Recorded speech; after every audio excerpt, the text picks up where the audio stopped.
In 1943, renowned professor of psychology and one of the United States' leading hypnosis experts, Professor George Estabrooks from Colgate University, New York, who worked on projects Artichoke, Bluebird and MKUltra, published a book called Hypnotism.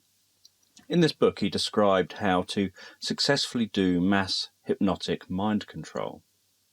Estabrooks was no stranger to controversy. He spoke about how to create Manchurian candidates long before the book was written, and various other negative uses of hypnosis. And if you're interested in any of this, I'm happy to cover some of these other topics in future videos. Just let me know in the comments.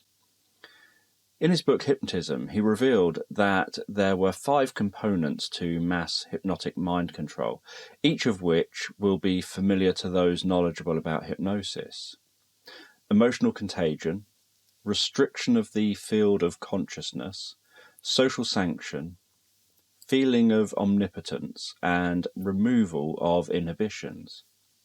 So, emotional contagion is where an individual gets swept up in the emotions of a mob or a group.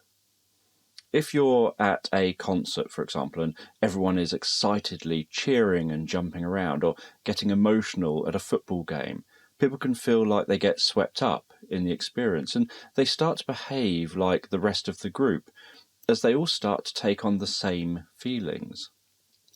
It's common for people to start off on the periphery of a group, perhaps disagreeing with the group's actions, but fearful of intervening, and gradually they start getting swept up in the feelings of the group. And if the context lends itself to joining in the behaviour, then they could find themselves joining in and doing behaviours that they would never normally imagine themselves doing. There are many examples of people who have rioted, who in everyday life would never behave in that way, and would even have been very vocal about how they wouldn't riot or commit criminal behaviour. A thought experiment, which I'm going to refer back to as I cover the other points here, could be having a friend tell you that they've just found out that one of your neighbours is a paedophile. You respond logically and sensibly that it's just gossip, there's no evidence that's been presented.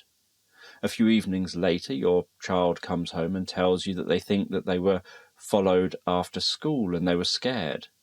You're obviously also scared by this and fearful that something bad could have happened to your child. You're also grateful, obviously, that it didn't, but you worry that there could be a threat out there now. You report this to the police, but for now, it doesn't go any further. A few nights later, you hear shouting outside. You go outside to see what's going on, and you see a gang of your neighbours outside the house of the neighbour that your friend had said was a paedophile, angrily shouting and waving weapons. You go over to find out what's going on, and you try to calm the crowd. You're scared because these people are all angry. Your friend tells you that the police had been to this neighbour's house about the reports children in the neighbourhood had given about being followed from school and watched over the last few weeks. But the police haven't done anything and have just left. So they've all decided, for the safety of their children, that they need to take the law into their own hands and to deal with this person. You're obviously very uncomfortable with their actions. You thought about wanting to try to perhaps stop them, but are scared about getting in the way of all these angry people. You're confused about what it is that you can do. You know logically that you don't know of any evidence that this person is guilty, but the more emotional you get, the harder it is to think logically and dispassionately. You think about your child and about their safety. The crowd are so noisy, screaming, shouting, angry, waving weapons, aggressive body language. They're incredibly focused. And you're trying to stand at the side of the crowd, trying to think about what you should do, what you can do. And all you're aware of is this mob focused on their righteous action to protect their community. Then the person comes out of their house to try to confront the mob. And the mob attacks, and someone says, "Here you are," and puts something into your hand as the mob charge at the person on their porch. everything goes hazy from that point on. You just seem to be swept up in the experience, finding yourself running with the crowd as the crowd attacks and beats the person to death. And you may be thinking to yourself that you wouldn't attack the person. You haven't seen any evidence that this person is guilty. Maybe you think, if the person is guilty, then let the police do their job. They'll find the person guilty. One key feature of hypnosis is narrowing focus of attention. As demonstrated in the thought experiment, once you're out near the crowd can be all you can hear as emotions rise.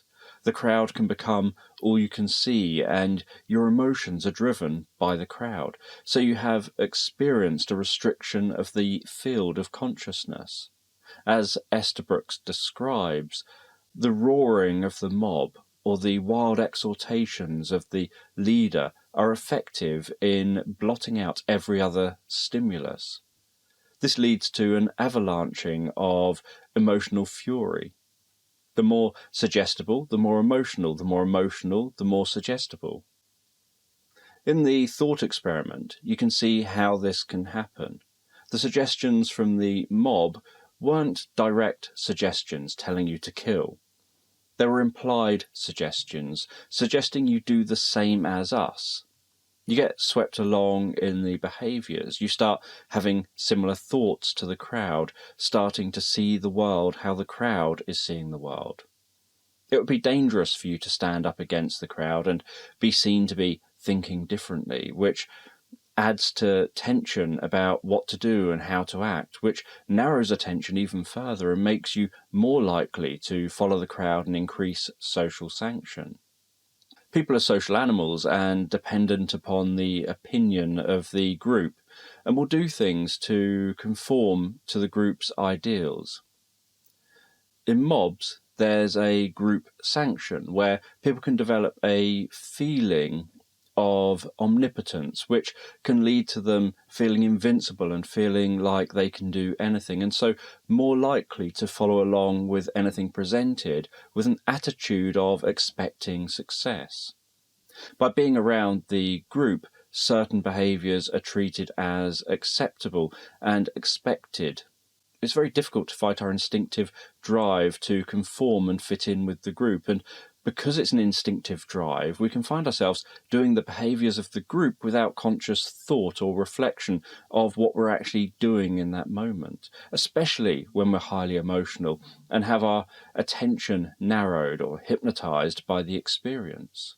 Essentially, the group or mob becomes a collective hypnotist, where the mob as a whole hypnotises the individuals within the mob, leading to the mob following the mob hypnosis, which becomes a self-fulfilling cycle.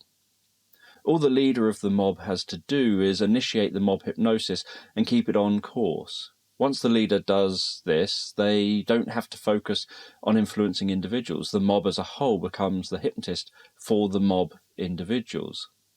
This all leads to a removal of inhibitions, leading to people doing things which they would never dream of doing in a normal state of mind, like the thought experiment of the person joining in with the violent actions of the mob, despite initially being against it and wanting to stop what they were doing. These factors of mob psychology match what stage hypnotists do. In Hypnotism, Estabrooks tells a story to emphasise this point about what can be done using emotion and restricting the field of consciousness. The writer once had one of these professional stage hypnotists as his guest. Several students who were majors in psychology came around to make his acquaintance. They asked him to demonstrate, and he demonstrated one or two simple tests, which located for him a couple of good subjects. Then the real demonstration began. These men knew that in theory he could not hypnotise them without their consent, and were inclined to be a little contemptuous of this illiterate stage hypnotist, illiterate in that he was a showman and knew nothing whatsoever of academic psychology. This attitude nettled the visitor, and he decided to give them a lesson. Approaching one of those he had decided was a good subject, he made the blunt announcement, "I'm going to hypnotise you." "Thanks, I don't want to be hypnotized." "That doesn't mean a thing," replied the professional. He stepped up quickly in front of his victim, seized him by both arms, looked him straight in the eyes and said, "Now listen, my child, I'm going to give you a little lesson in manners. You can't take your eyes off mine, so don't waste time in trying, and you can't sit down in the chair, so stand where you are. You're going sound asleep. I will count to 5. By the time I get to 5, you'll be out on your feet." And he was. The subject was obviously angry, made abortive efforts to strike the hypnotist, but went into a deep trance, a very neat display of the highly emotional nature of the professional attack. Estabrooks explains in his book that in laboratories, the hypnotist will try to keep the environment quiet, avoiding noise and distraction to try to increase success. Yet the stage hypnotist will find the brighter the lights, the bigger the crowd, the better the success. Those who employ mass hypnosis often have more in common with how stage hypnotists work rather than laboratory hypnotists and psychologists. Psychologists and laboratory hypnotists, or even clinical hypnotists, usually use relaxation inductions. They have a quiet environment and suggest relaxation. Stage hypnotists, on the other hand, often use shock, surprise, and confusion.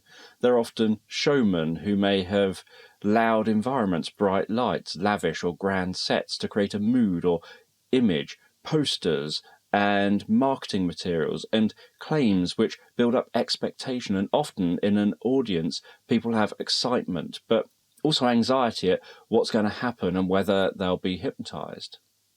As a clinical hypnotherapist and hypnotherapy trainer with over 25 years of experience, I find this topic fascinating, in part because most people in my field will focus on the idea that you can't make people do things against their will, and will try to give a rosy perspective of hypnosis as being safe and something which can't be abused and misused.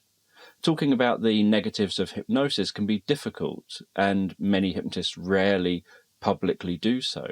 It can upset fellow hypnotherapists who would prefer people to only look favourably upon hypnosis, and some of the negatives can be scary for people to hear. But at the same time, understanding, knowledge, and having awareness of how hypnosis can be misused can help people to avoid it happening to them. It can help people to recognise when others are trying to negatively manipulate them, and so they can take action to protect themselves from the manipulation. To me, I just think this is more important than trying to paint a rosy picture. And then, because people don't know or see the risk, they walk blindly into those risks. What are your thoughts? Do you think you'd get swept up in the moment, or do you know what you would do to avoid giving in to the mass hypnosis? Share any thoughts in the comments below. And if you have found this interesting and don't want to miss any future videos from myself and Dr. David Lewis, please consider subscribing. And thanks for watching.